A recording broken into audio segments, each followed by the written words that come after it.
kita akan bersama-sama mempelajari pengukuran tendensi sentral atau measure of central tendency dalam bidang ilmu statistika. Yuk kita mulai sesi pembelajaran kita.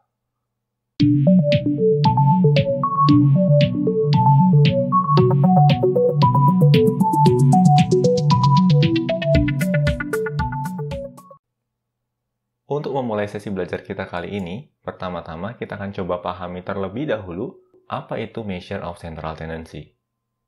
Measure of central tendency dapat didefinisikan sebagai suatu pengukuran nilai yang dapat digunakan untuk merepresentasikan nilai tipikal atau sentral dari suatu dataset. Dalam bidang ilmu statistika, terdapat 3 measure of central tendency yang umum digunakan, yaitu mean, median, dan mode. Nah, dalam video pembelajaran kali ini, kita akan cermati satu persatu ketiga measure of central tendency ini. Mean atau rata dari suatu dataset merupakan penjumlahan dari keseluruhan entry pada dataset dibagi dengan banyaknya entry pada dataset tersebut. Bergantung pada jenis dataset yang kita miliki, terdapat 2 jenis mean, yaitu population mean dan sample mean. Bila dataset yang kita miliki dihasilkan di tingkat populasi, maka nilai mean yang dihasilkan adalah population mean. Sedangkan bila dataset yang kita miliki dihasilkan dari proses sampling, maka nilai mean yang dihasilkan adalah sample mean. Terkait proses perhitungan, tidak ada perbedaan antara population mean dan sample mean. Hanya saja terkait penulisan notasi matematika, terdapat sedikit perbedaan antara population mean dan sample mean. Untuk population mean itu disimbolkan dengan notasi mu seperti ini. Sedangkan untuk sample mean ya itu disimbolkan dengan notasi x bar, di mana nanti terdapat variabel x yang akan memiliki garis lurus di atasnya. Tetapi terkait dengan proses perhitungan ini tidak ada perbedaan ya, di mana proses perhitungan mean itu dilakukan dengan menjumlahkan seluruh entry pada dataset lalu dibagi dengan total jumlah entry-nya. Nah, hanya saja karena dataset pada population mean ini dihasilkan dari tingkat populasi, maka pembaginya ini dilambangkan dengan N besar. Sedangkan pada sample mean ini dinotasikan dengan N kecil. N besar ini merepresentasikan total jumlah entry pada populasi atau total jumlah data pada populasi. Sedangkan N kecil di sini merepresentasikan jumlah sampel yang digunakan. Untuk memperdalam pemahaman, kita akan pelajari studi kasus berikut ini. Di sini kita dihadapkan pada sekumpulan data sampel yang terdiri dari 7 entry data, yaitu 274, 235, 223, 268, 290, 285, dan 235, yang total jumlah entry-nya ada 8. Untuk mendapatkan nilai mean, pertama-tama kita akan jumlahkan setiap entry pada dataset ini. Nah, bisa kita lihat di sini ya guys, semua entry-nya kita jumlahkan, dan kita peroleh nilai 1810. Selanjutnya, hasil penjumlahan ini atau sigma X ini akan kita bagi dengan banyaknya entry data. Di mana nilai 1810-nya akan dibagi dengan 7, dan diperoleh nilai 258,6. Nah, nilai inilah yang akan dikenal sebagai sample mean. Measure of central tendency kedua yang akan kita pelajari adalah median. Median dari suatu dataset merupakan nilai yang posisinya berada di tengah dengan mengacu pada nilai dataset yang sudah terurut. Atau dengan kata lain, median dapat dibilang sebagai nilai tengah secara harafiah. Untuk dataset dengan jumlah entry ganjil, nilai median dapat diperoleh dari nilai yang tepat berada di tengah. Sedangkan untuk dataset dengan jumlah entry genap, nilai median diperoleh dari rata dua nilai yang berada di tengah. Untuk memperjelas pemahaman, kita akan pelajari 2 studi kasus berikut ini. Di sini kita dihadapkan pada sekumpulan data sampel yang terdiri dari 7 entry. Ya, bisa kita lihat di sini ya, ada 1, 2, 3, 4, 5, 6, 7 entry. Pertama-tama dataset ini perlu kita urutkan terlebih dahulu.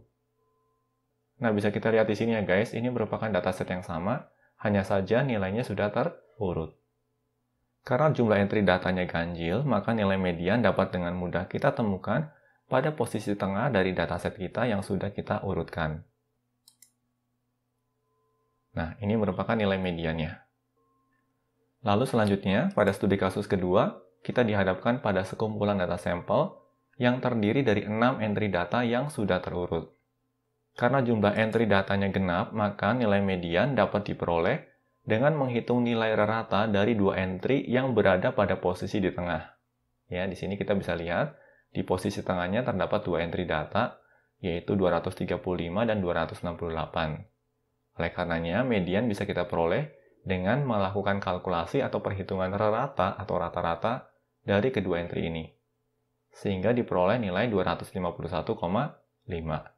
Dan nilai inilah yang akan kita adopsi sebagai nilai median. Selanjutnya, measure of central tendency ketiga yang akan kita pelajari adalah mode. Mode atau mode atau modus dari suatu dataset merupakan nilai dataset yang memiliki frekuensi kemunculan paling tinggi. Atau dengan kata lain, merupakan nilai yang paling sering muncul. Suatu dataset dapat memiliki lebih dari satu mode, atau biasa dikenal dengan istilah multimodal. Suatu dataset juga bisa jadi tidak memiliki mode. Ini ditemui ketika frekuensi kemunculan dari tiap datanya sama. Nah, untuk memperjelas pemahaman, kita akan pelajari studi kasus berikut ini. Di sini kita dihadapkan pada sekumpulan data sampel yang terdiri dari 7 entry data yang sudah terurut. Bisa kita lihat di sini, nilai dengan frekuensi kemunculan yang paling tinggi adalah 235, dengan frekuensi kemunculannya 2 kali. Sedangkan entry data lainnya itu hanya muncul 1 kali saja. Nah, bagaimana guys terkait dengan ketiga measure of central tendency ini? Harapannya bisa dipahami ya. Jadi kita sudah mempelajari mean, median, dan mode. Nah, setelah kita memahami ketiga measure of central tendency yang umum digunakan dalam bidang ilmu statistika, selanjutnya kita akan cermati lebih lanjut terkait kelebihan dan kekurangannya. Mean atau rata cukup bisa diandalkan, karena mean memperhitungkan setiap entry dari dataset yang kita miliki. Hanya saja nilai mean sangat rentan dan sangat mudah dipengaruhi oleh outlier. Dengan kata lain, bila mana terdapat outlier pada dataset yang kita miliki, maka ada baiknya kita tidak menggunakan mean. Sebagai alternatif, kita bisa menggunakan median bila mana terdapat outlier pada dataset kita. Nah, untuk memahami efek dari outlier atau data pencilan terhadap mean dan median, kita akan pelajari studi kasus berikut ini. Pada studi kasus kali ini, kita akan dihadapkan pada dataset yang terdiri dari sekumpulan data usia. Kalau kita perhatikan di sini, terdapat satu data pencilan atau outlier, yaitu usia 65. Kita akan bersama-sama mempelajari efek dari keberadaan outlier ini terhadap ketiga measure of central tendency yang sebelumnya kita pelajari. Nah, dengan menerapkan pemahaman yang kita pelajari sebelumnya, di sini kita peroleh nilai mean-nya adalah 23,75, nilai mediannya adalah 21,5, dan mode-nya adalah 20. Di sini kita bisa melihat sebenarnya guys, bagaimana outlier sangat mempengaruhi nilai mean. Bisa kita lihat di sini bahwa nilai 23,75 ini tidak merepresentasikan nilai tipikal atau nilai sentral dari dataset yang kita miliki. Sedangkan nilai median yang dihasilkan adalah 21,5. Nah, nilai ini lebih representatif atau lebih merepresentasikan nilai tipikal dari dataset kita. Di sini bisa kita lihat ya bagaimana keberadaan outlier yang tidak mempengaruhi median. Dataset kita kali ini juga memiliki mode, tetapi nilai mode yang dimiliki pun tidak representatif terhadap datasetnya. Kita akan pelajari lebih lanjut efek dari outlier ini secara visual. Histogram berikut ini memvisualisasikan distribusi dari data usia yang kita miliki, dan juga posisi dari nilai mean, median, dan mode-nya. Bisa terlihat dengan jelas di sini ya guys, nilai 65-nya ini terpisah jauh dari sekumpulan data atau entry data lainnya. Dan ini merupakan salah satu ciri dari outlier atau data pencilan. Dan keberadaan outlier ini memiliki pengaruh terhadap nilai mean, di mana nilai mean ini akan ditarik menjauhi median ke arah outliernya. Ya, ini nilai mediannya. Nilai mean ini ditarik menjauhi nilai median ke arah outlier. Selanjutnya, kita akan mengenal bentuk lain dari mean, yaitu weighted mean. Weighted mean merupakan nilai rata dari suatu dataset, di mana setiap entry-nya memiliki bobot tertentu. Weighted mean cukup umum ditemui, salah satunya adalah dalam perhitungan nilai akhir mata kuliah. Dan ini adalah representasi notasi matematikanya. Bisa kita lihat di sini, setiap entry data akan dikalikan dengan bobotnya masing-masing, sebelum dijumlahkan dengan entry data lainnya. Yang perlu diperhatikan di sini adalah ketika bobot yang kita jumlahkan, maka totalnya akan bernilai 1. Nah, untuk memperjelas pemahaman kita akan coba pelajari studi kasus berikut ini. Pada studi kasus kali ini, kita dihadapkan pada data perolehan nilai mata kuliah dari salah seorang mahasiswa. Di sini terdapat 4 komponen penilaian, yaitu UTS atau ujian tengah semester, UAS atau ujian akhir semester, dan 2 buah nilai tugas. Setiap komponen penilaian ini juga memiliki bobot sebagai berikut, ya. UTS di sini bobotnya adalah 25%, UAS bobotnya 20%, tugas 1 bobotnya 25%, dan tugas 2 bobotnya adalah 30%. Bisa kita lihat di sini ya guys, kalau bobotnya kita jumlahkan semua, maka totalnya akan bernilai 1 atau 100%. Lalu perolehan nilai yang dicapai oleh siswa pada dataset ini adalah sebagai berikut. Untuk UTS, nilai yang dicapai adalah 73, UAS nilai yang dicapai adalah 87, tugas 1 nilai yang dicapai adalah 94, dan tugas 2 nilai yang dicapai adalah 72. Selanjutnya, setiap perolehan nilainya akan kita kalikan dengan bobotnya. Untuk selanjutnya kita jumlahkan dan diperoleh nilai total yaitu 80,75. Di sini nilai dari weighted mean-nya juga 80,75. Karena nilai pembaginya selalu bernilai 1 ya atau 100%. Nah, bagaimana guys terkait dengan weighted mean ini? Harapannya bisa dipahami ya. Lebih lanjut terkait dengan mean, kita juga dapat melakukan estimasi nilai mean atau rata dari suatu dataset yang sudah dikelompokkan ke dalam format tabel distribusi frekuensi. Bisa kita lihat di sini dalam notasi matematikanya, di mana nilai X ini akan merepresentasikan nilai midpoint dari setiap kelas. Dan setiap midpoint ini akan kita kalikan dengan frekuensinya masing-masing sebelum dijumlahkan dengan midpoint lainnya. Untuk memperjelas pemahaman, kita akan pelajari studi kasus berikut ini. Pada studi kasus kali ini, kita dihadapkan pada suatu dataset yang sudah disajikan dalam format tabel distribusi frekuensi. Di sini bisa kita lihat datasetnya sudah dikelompokkan ke dalam 7 kelas, di mana setiap kelasnya diwakili oleh suatu nilai midpoint. Di sini bisa kita lihat ya, untuk kelas pertama ini diwakili dengan nilai midpoint 12,5, kelas kedua diwakili dengan nilai midpoint 24,5, dan seterusnya. Setiap kelas juga akan disertai frekuensi dengan total jumlah frekuensi adalah 50. Bisa kita lihat di sini ya, kelas pertama ini frekuensinya ada 6, kelas kedua frekuensinya ada 10, kelas ketiga ada 13, dan seterusnya. Dan total jumlah frekuensinya adalah 50. Artinya dataset ini terbentuk dari 50 entry data. Selanjutnya, setiap midpoint akan kita kalikan dengan frekuensinya masing-masing. Untuk selanjutnya kita jumlahkan dan diperoleh nilai 2089, seperti ini. Berarti di sini 12,5 dikalikan 6, ya hasilnya 75. 24,5 dikalikan 10, hasilnya adalah 245, dan seterusnya. Lalu setiap hasil perkalian antara kelas midpoint dengan frekuensinya kita jumlahkan, ya, dan kita peroleh nilai 2089. Hasil penjumlahan ini lalu akan kita bagi dengan total jumlah frekuensi untuk memperoleh nilai min-nya. Nah, berarti di sini nilai 2089-nya akan kita bagi dengan 50. Dan diperoleh nilai 41,8. Nah, 41,8 ini merupakan estimasi min untuk dataset yang kita miliki ini. Nah, bagaimana guys terkait min dari suatu distribusi frekuensi? Harapannya bisa dipahami ya. Selanjutnya, kita akan mempelajari 4 bentuk distribusi yang umum ditemui dalam bidang ilmu statistika, beserta posisi dari mean, median, dan mode-nya. Bentuk distribusi pertama yang akan kita pelajari adalah symmetric distribution, atau distribusi simetris. Bentuk distribusi semacam ini seringkali juga dikenal dengan istilah normal distribution atau distribusi normal. Pada bentuk distribusi simetris ini, terdapat kesamaan di antara ketiga measure of central tendency-nya. Atau dengan kata lain, nilai mean, median, dan mode-nya akan berada pada posisi yang sama.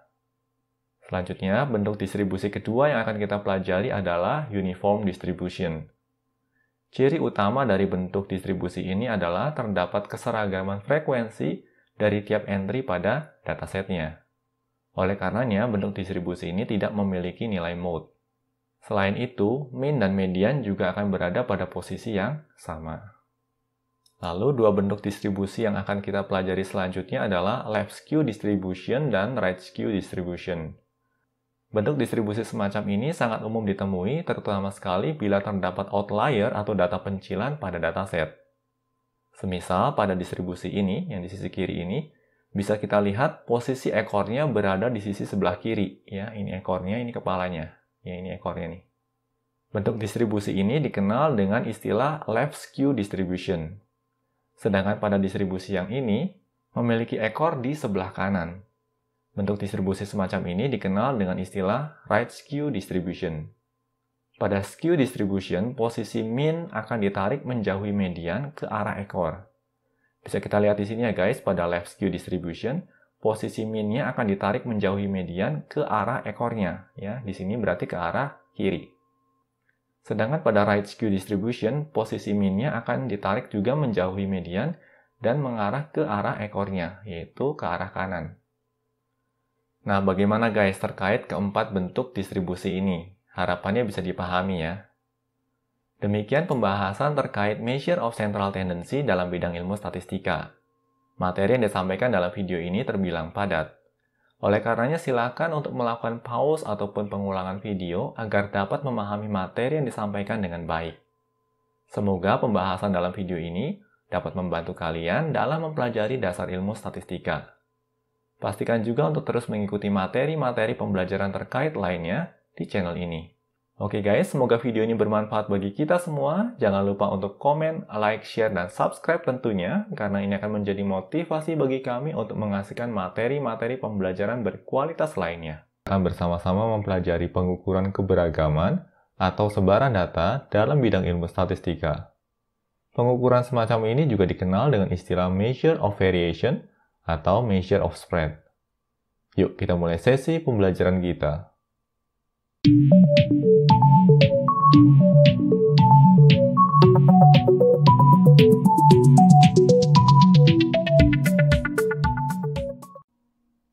Untuk memulai sesi belajar kita kali ini, pertama-tama kita coba pahami terlebih dahulu apa itu measure of variation. Measure of variation dapat didefinisikan sebagai suatu pengukuran nilai yang dapat digunakan untuk merepresentasikan keberagaman atau sebaran data. Definisi ini sangat penting untuk dipahami sebelum kita melangkah lebih lanjut. Kami coba tekankan sekali lagi bahwa apa yang akan kita pelajari dalam sesi pembelajaran kali ini bertujuan untuk mengukur keberagaman atau sebaran dari suatu dataset. Dalam bidang ilmu statistika, terdapat 3 measure of variation yang umum digunakan, yaitu range, variance, dan standard deviation. Nah, dalam video pembelajaran kali ini, kita akan cermati satu persatu ketiga measure of variation ini.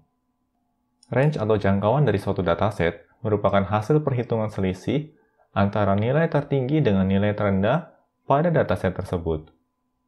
Pengukuran nilai keberagaman dengan menggunakan range memiliki kelemahan, di mana hanya menyertakan 2 nilai saja dalam proses pengukurannya, yaitu hanya nilai tertinggi dan terendah saja. Untuk memperjelas pemahaman, kita akan pelajari studi kasus terkait range berikut ini. Di sini kita dihadapkan pada dataset salary atau gaji dari 2 buah perusahaan. Kedua perusahaan ini terbilang kecil dan memiliki jumlah karyawan yang sama, yaitu 10 orang. Kedua dataset ini juga memiliki nilai mean dan median yang sama. Selanjutnya, kita akan hitung nilai range gaji untuk perusahaan pertama. Di sini, kita selisihkan nilai gaji terbesar dengan nilai gaji terkecil dan diperoleh nilai range 10.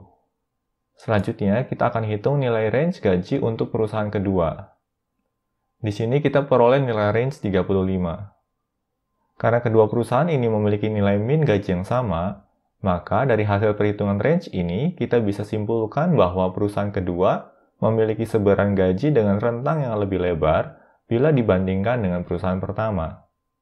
Nah, di sini kami punya pertanyaan untuk kalian. Andai kata kalian diterima untuk bekerja di kedua perusahaan ini, perusahaan manakah yang akan kalian pilih?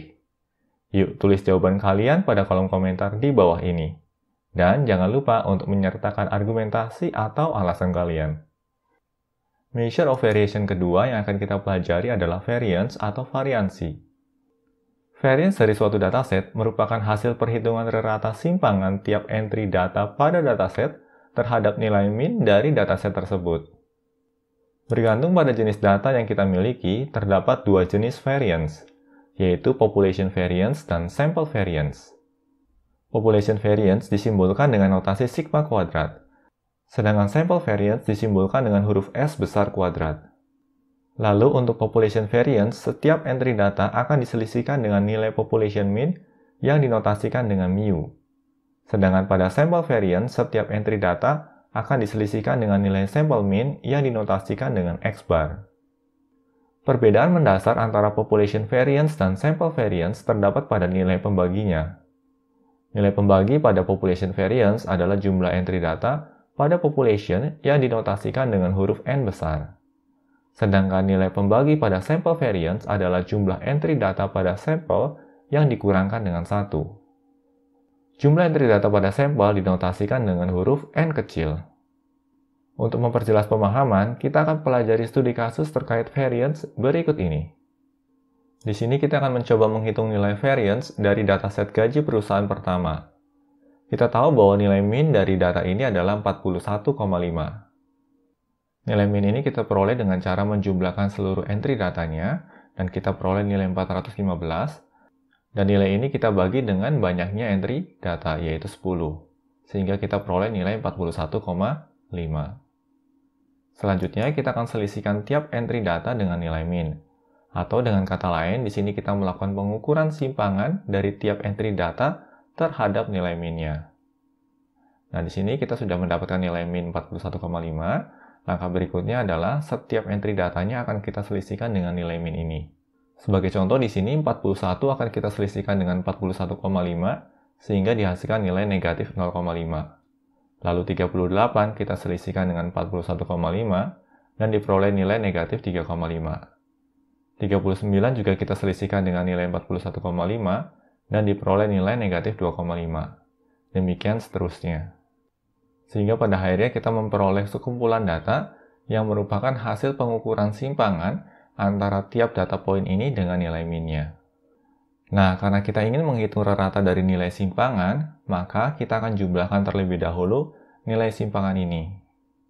Dan bisa kita lihat di sini, hasil penjumlahan dari nilai simpangannya menghasilkan nilai 0. Kalau kita amati lebih lanjut, di sini terdapat komposisi yang cukup berimbang antara nilai simpangan negatif dan positif. Ini cukup masuk akal karena memang nilai-nilai simpangan ini diukur dari nilai mean yang merupakan nilai tengah atau nilai sentral dari dataset kita.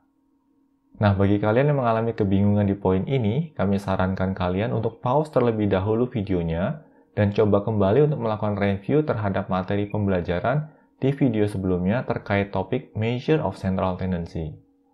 Pemahaman di bagian ini sangatlah penting untuk dapat memahami bahasan selanjutnya. Langkah yang bisa kita lakukan untuk mengantisipasi munculnya nilai simpangan negatif adalah dengan memangkatkan 2 setiap nilai simpangan ini.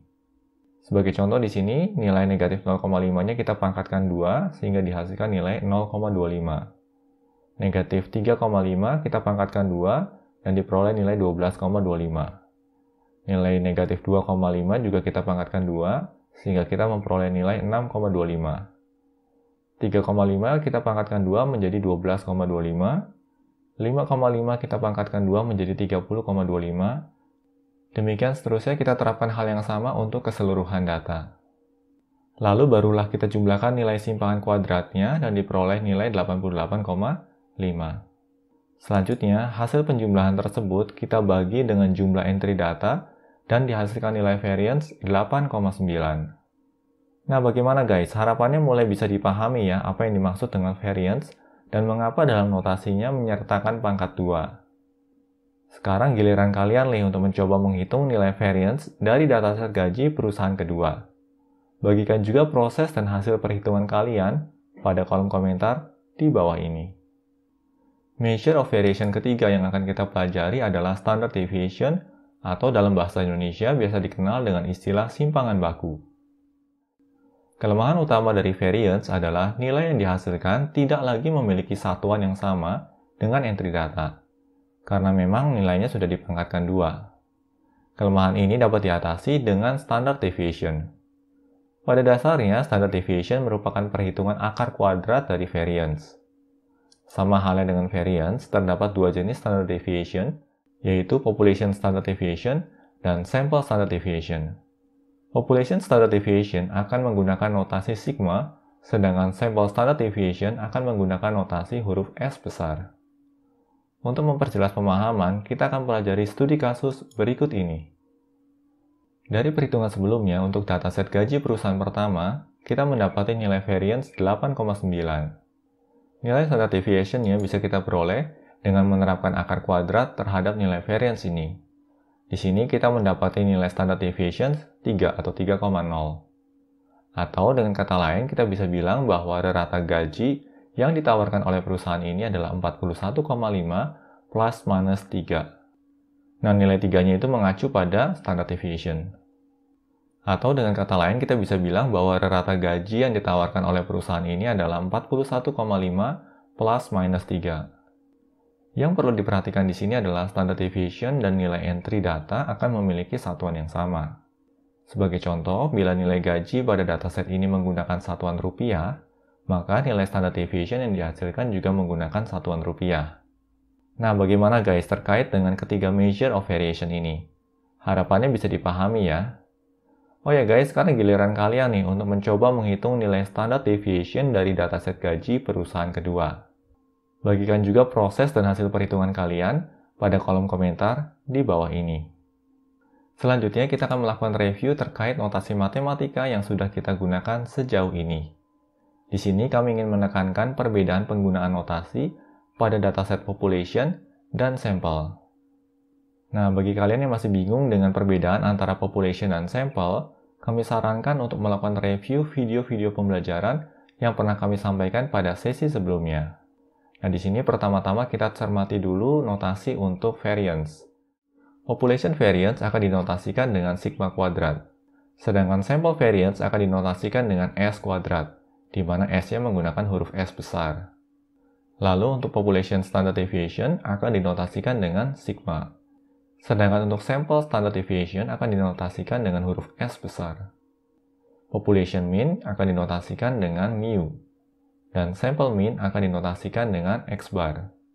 Jumlah entry pada population akan dinotasikan dengan huruf N besar, sedangkan jumlah entry pada sample akan dinotasikan dengan huruf N kecil.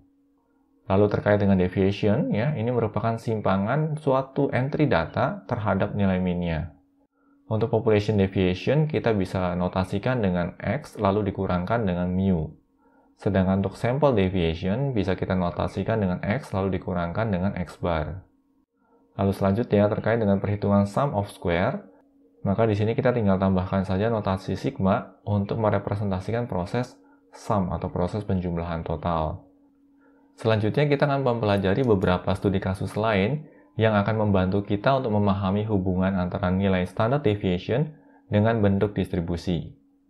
Ketiga distribusi berikut ini memiliki kesamaan terkait jumlah entry data dan mean. Jumlah entry data pada ketiga distribusi ini adalah 8 dengan nilai mean 5. Pada distribusi pertama memiliki standard deviation 0. Ini mengindikasikan tidak adanya keberagaman data pada distribusi tersebut. Dan bisa kita lihat dari bentuk distribusinya, di mana semua data berkumpul menjadi satu tepat pada nilai mean-nya. Distribusi kedua memiliki standard deviation 1,2.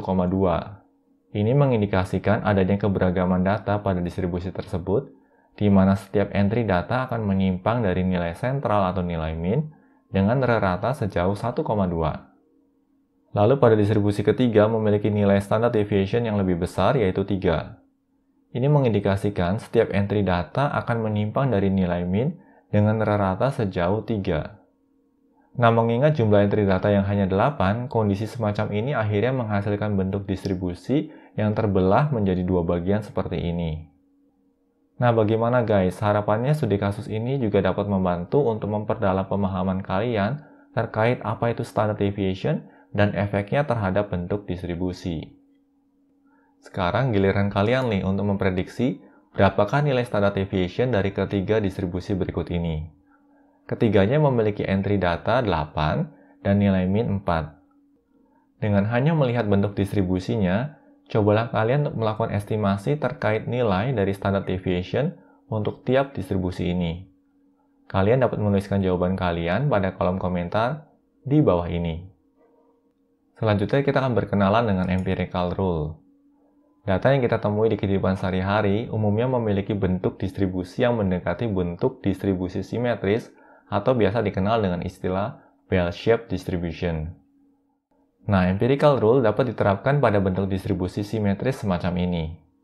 Empirical rule menyatakan bahwa 68% dari proporsi data menempati rentang mulai dari min minus 1 standard deviation sampai min plus 1 standard deviation, atau seringkali disingkat dengan istilah 1 standard deviation dari min. Empirical rule juga menyatakan bahwa 95% proporsi data berada pada rentang 2 standard deviation dari min. Dan di sini, nilai 95% itu diperoleh dari 13,5 ditambah 34 ditambah 34 ditambah 13,5. Sehingga totalnya di sini menempati proporsi 95%. Dalam bidang statistika, data yang terletak di luar rentang 2 standard deviation dari min dapat dikategorikan sebagai unusual atau tidak biasa. Lalu selanjutnya, empirical rule juga menyatakan bahwa 99,7 dari proporsi data berada pada rentang 3 standard deviation dari min. Pembagiannya lebih kurang seperti ini. Nah, angka 99,7% ini diperoleh dari 2,35 ditambah 13,5 ditambah 34 ditambah 34 ditambah 13,5 dan ditambah 2,35. Dalam bidang statistika, data yang terletak di luar rentang 3 standard deviation dari min dapat dikategorikan sebagai very unusual atau sangat tidak biasa. Data semacam ini memiliki potensi sebagai outlier atau data pencilan. Nah, di sini kami perlu tekankan ya guys, bahwa ketika kita memiliki suatu data yang berada di luar rentang 3 standard deviation dari min, maka data poin tersebut bisa dikategorikan sebagai data yang very unusual atau data yang sangat tidak biasa. Nah, untuk memperjelas pemahaman terkait empirical rule, kita akan pelajari studi kasus berikut ini. Di sini kita dihadapkan pada distribusi data sampel tinggi badan wanita di US dengan rentang usia 20-29 tahun. Tinggi badan dalam distribusi ini diukur dalam satuan inch atau inci. Pada studi kasus kali ini, kita diminta untuk melakukan estimasi persentase wanita di US dengan rentang usia 20-29 tahun yang memiliki tinggi badan antara 58,4 sampai dengan 64,2 inci. Nah, kalau kita lihat di sini ya, bentuk distribusinya adalah bentuk distribusi simetris atau bell-shaped distribution. Oleh karenanya, untuk menjawab pertanyaan ini, kita bisa memanfaatkan empirical rule. Pertama-tama kita akan hitung dulu nilai min dan standard deviation dari distribusi datanya. Di sini kita mendapati nilai min 64,2 dan nilai standard deviation 2,9. Selanjutnya kita akan bagi distribusi data ini ke dalam beberapa area, yaitu 1 standard deviation dari min, 2 standard deviation dari min, dan 3 standard deviation dari min.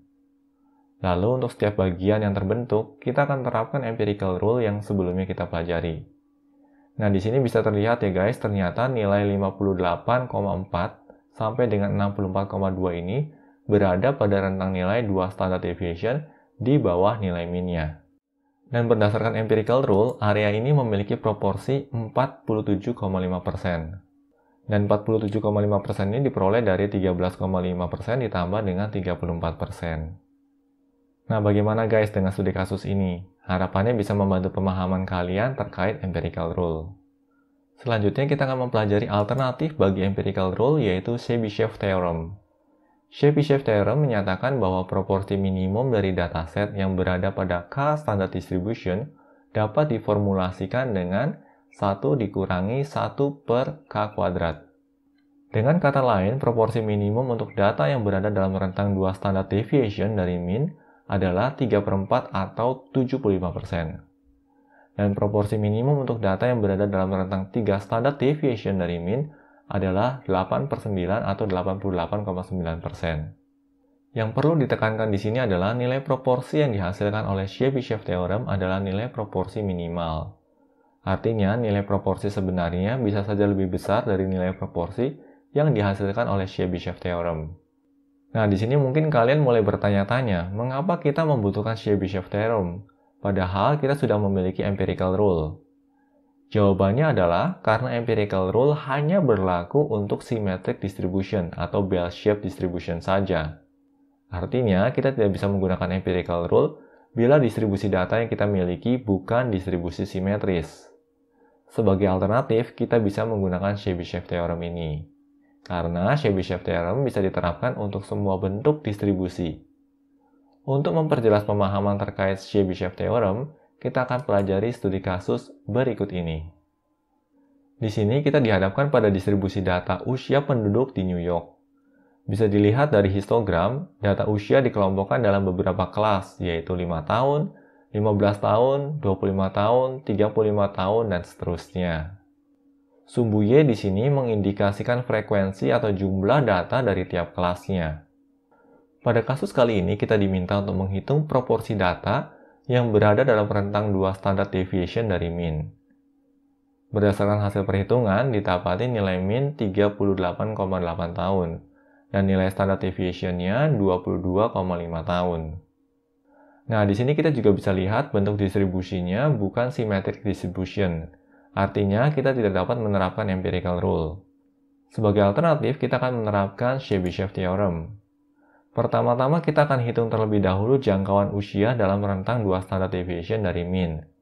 Di sini kita memperoleh jangkauan usia mulai dari negatif 62 sampai dengan 83,8 tahun. Hanya saja kita tahu bahwa usia seseorang tidak mungkin bernilai negatif. Artinya rentang usia yang berada dalam 2 standard deviation dari mean adalah 0 sampai dengan 83,8 tahun. Berdasarkan Chebyshev theorem, kita bisa memberikan interpretasi bahwa setidaknya 75% populasi penduduk di New York berusia antara 0 sampai 83,8 tahun. Nah, bagaimana guys dengan studi kasus ini? Harapannya bisa membantu pemahaman kalian terkait Chebyshev theorem. Selanjutnya, kita juga bisa melakukan pengukuran standard deviation dari suatu dataset yang sudah dikelompokkan ke dalam format tabel distribusi frekuensi. Bisa kita lihat di sini ya guys, X ini merepresentasikan nilai midpoint untuk setiap kelas. Dan nilai simpangan kuadrat dari tiap midpoint ini akan kita kalikan dengan frekuensinya masing-masing sebelum dijumlahkan dengan midpoint lainnya. Notasi berikut merupakan formula untuk menghitung sampel standard deviation dari data yang sudah dikelompokkan. Untuk population standard deviation, kita tinggal ubah saja nilai pembaginya dengan N. Nah, nilai N ini merepresentasikan jumlah entry pada dataset. Artinya, nilai N ini akan setara dengan sum atau total jumlah dari frekuensi tiap kelas. Untuk memperjelas pemahaman, kita akan pelajari studi kasus berikut ini. Dalam studi kasus ini, kita dihadapkan pada pendataan jumlah anak yang dimiliki oleh setiap keluarga. Di sini, sampel data diambil dari 50 keluarga.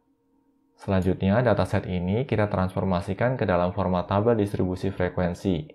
Untuk kelasnya di sini direpresentasikan dengan 0, 1, 2, 3, 4, 5, dan 6. Nilai 0 di sini mengindikasikan keluarga yang tidak memiliki anak.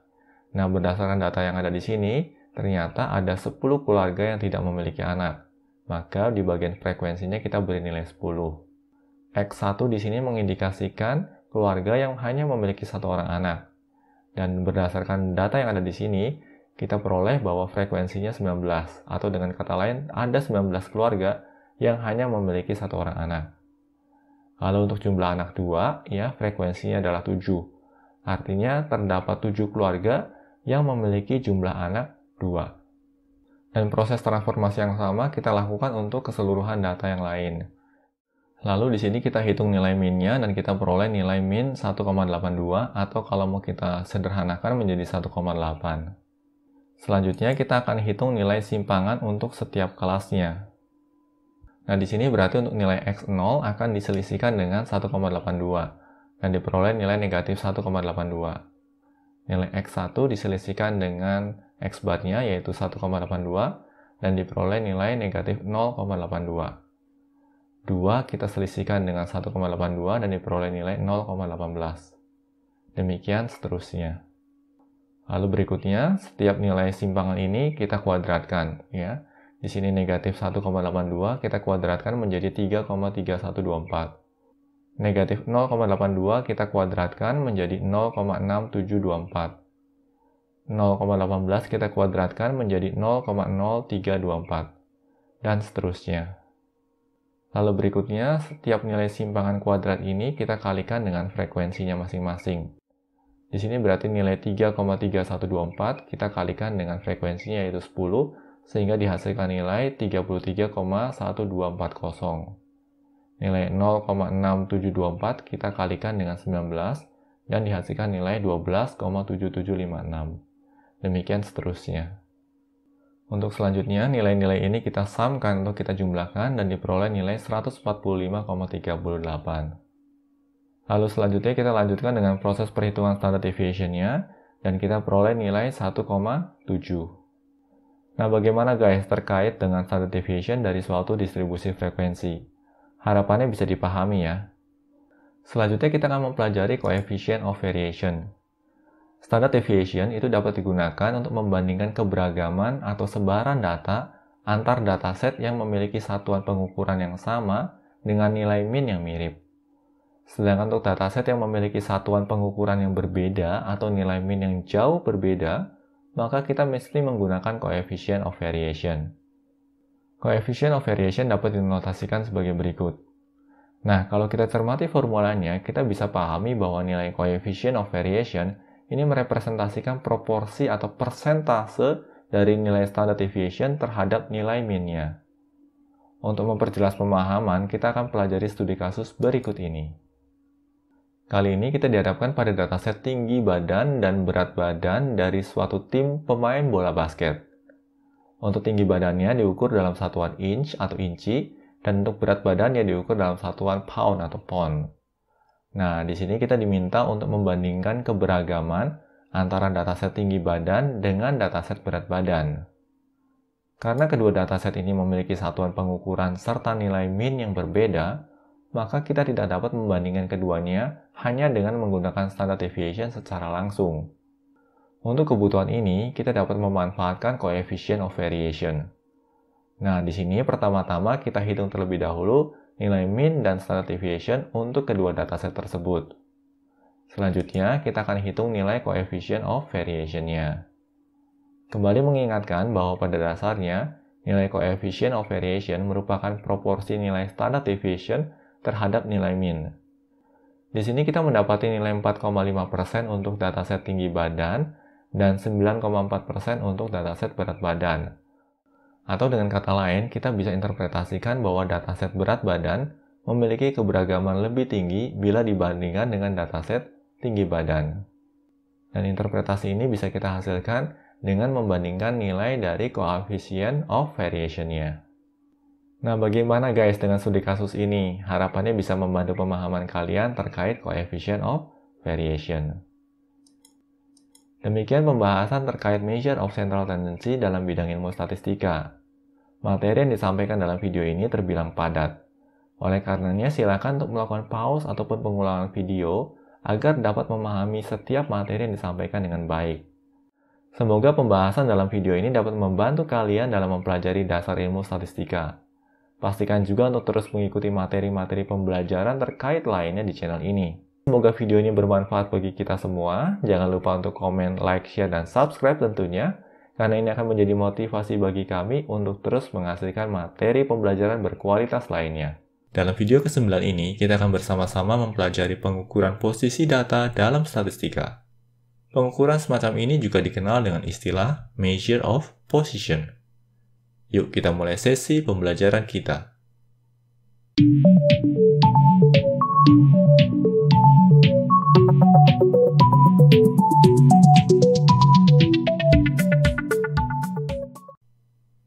Untuk memulai sesi belajar kita kali ini, pertama-tama kita coba pahami terlebih dahulu apa itu measure of position. Measure of position dapat didefinisikan sebagai suatu pengukuran nilai yang digunakan untuk menentukan posisi relatif dari suatu entry data atau data point pada suatu dataset. Definisi ini sangat penting untuk dipahami sebelum kita melangkah lebih lanjut. Kami coba tekankan sekali lagi bahwa apa yang akan kita pelajari dalam sesi pembelajaran kali ini bertujuan untuk mengukur posisi relatif dari suatu entry data pada suatu dataset. Dalam bidang ilmu statistika, terdapat beberapa measure of position yang umum digunakan. Dan pada sesi pembelajaran kali ini, kita akan mempelajari 3 di antaranya, yaitu quartile, percentile, dan standard score. Kita akan cermati satu persatu ketiga measure of position ini.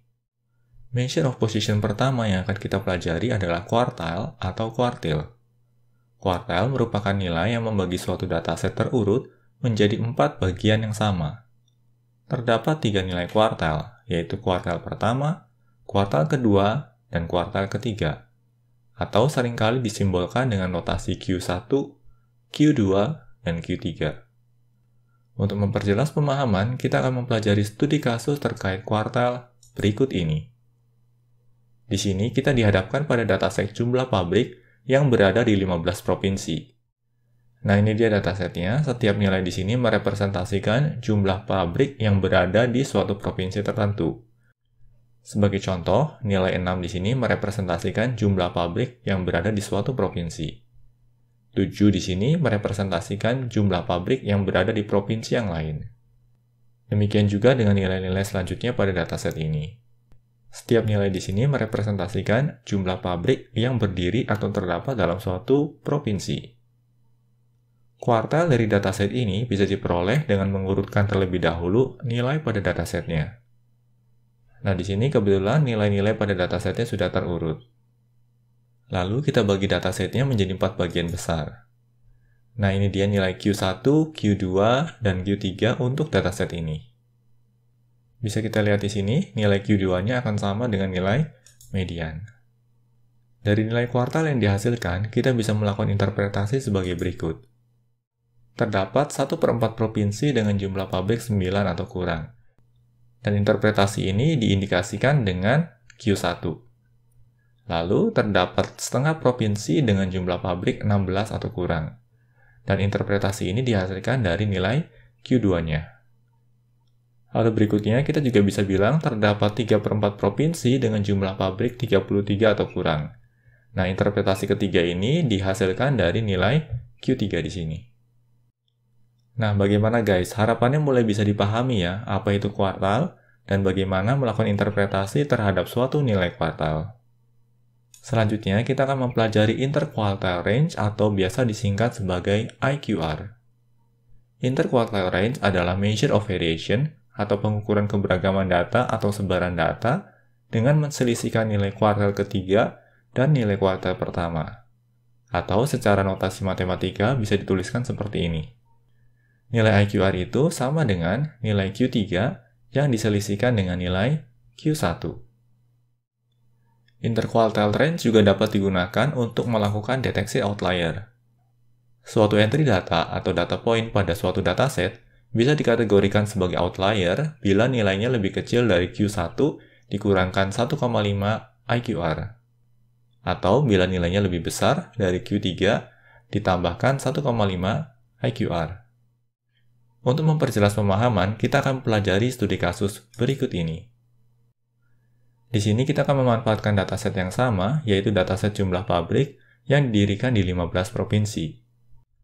Dari nilai kuartal yang kita peroleh sebelumnya, kita hitung nilai interquartile range ya, atau nilai IQR-nya. Selanjutnya, kita akan gunakan nilai IQR ini untuk menghitung nilai ambang batas. Di sini kita dapati nilai ambang batas bawahnya adalah negatif 27, dan nilai ambang batasnya adalah 69. Berdasarkan nilai ambang batas ini, kita bisa ketahui bahwa terdapat outlier pada dataset kita, yaitu pada nilai 104. Nah, ini dia. Nilai 104 ini berada di luar jangkauan negatif 27 dan 69.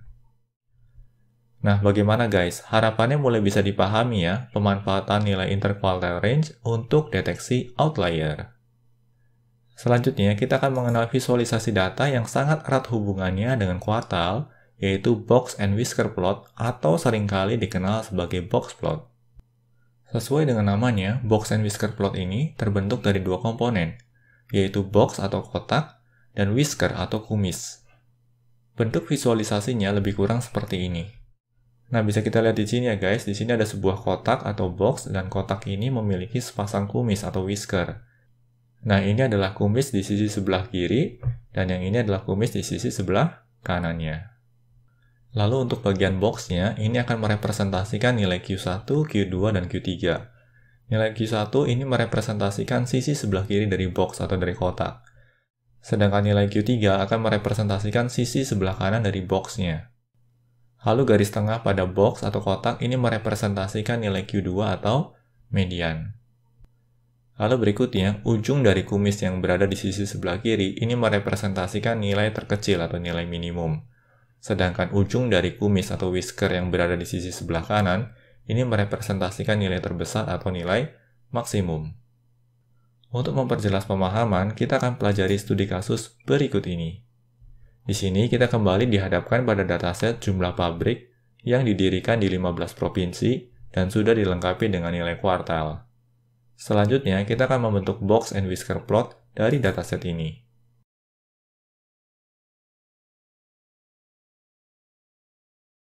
Nah, ini dia box and whisker plotnya, ya bisa kita lihat di sini ya guys, di mana nilai Q1-nya yaitu 9, ini merepresentasikan sisi sebelah kiri dari box.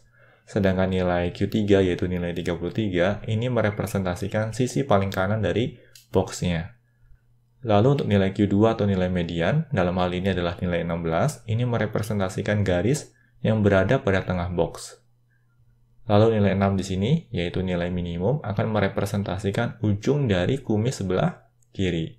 Sedangkan nilai terbesar di sini, yaitu 104, akan merepresentasikan ujung dari kumis sebelah kanan. Nah, bagaimana guys? Harapannya mulai bisa dipahami ya apa itu box and whisker plot dan juga hubungannya dengan kuartal. Measure of position kedua yang akan kita pelajari adalah percentile atau persentil. Percentile merupakan nilai yang membagi suatu dataset terurut menjadi 100 bagian yang sama. Terdapat 99 nilai percentile, yaitu percentile pertama, percentile kedua, percentile ketiga, sampai dengan percentile ke-99, atau biasa direpresentasikan dengan P1, P2, P3, sampai dengan P99. Karena percentile membagi dataset kita menjadi bagian yang lebih banyak bila dibandingkan kuartal, maka kita bisa memiliki penanda posisi yang lebih banyak juga. Persentil ke-25 menunjuk posisi yang sama dengan kuartal pertama. Persentil ke-50 menunjuk posisi yang sama dengan kuartal kedua atau median.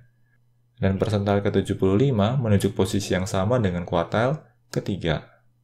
Selain persentil, dalam statistika juga terdapat pengukuran posisi yang lain, yaitu decile atau dalam bahasa Indonesia dikenal dengan desil.